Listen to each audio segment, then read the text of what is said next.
மற்றவர்களால் முடியாது என்று சொல்லக்கூடிய அத்துணை விஷயங்களை முடித்து காட்டக்கூடிய மகர ராசினியர்களுக்கு இந்த 2026வது வருடம் மாசி மாதம் எப்படியெல்லாம் இருக்க போகுது, கிரகங்கள் என்னெல்லாம் பண்ண போகுது, என்னதான் பண்ண போகுது அப்படின்னா ஆரம்பிச்சிச்சு. ஒரு 15 நாள் நான் சொல்றதுக்கு முன்னாடியே தெரிய ஆரம்பிச்சிருக்கும். பிப்ரவரி 15ல இருந்தே அப்படியே கபாலிடா நெருப்புடான்ற மாதிரி.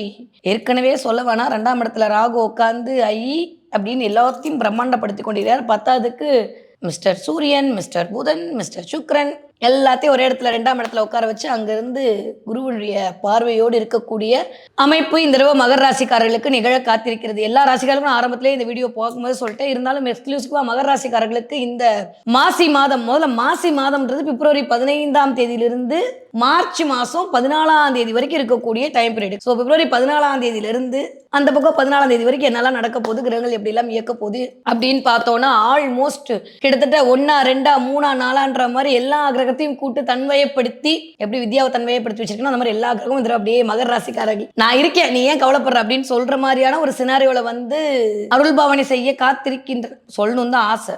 என்ன பண்ணுன்னு எனக்கு தெரியாது. உங்க பிறப்பு ஜாதகத்தில் ராகுடைய போஷன் எப்படி இருக்கோ, ராகு என்னெல்லாம் பண்ணுன்னு காத்திருக்காரோ அதை இந்த மாசம் செவ்வனே செஞ்சு முடிச்சுட்டு தான் மற்ற வேலை பார்க்க போறாரு.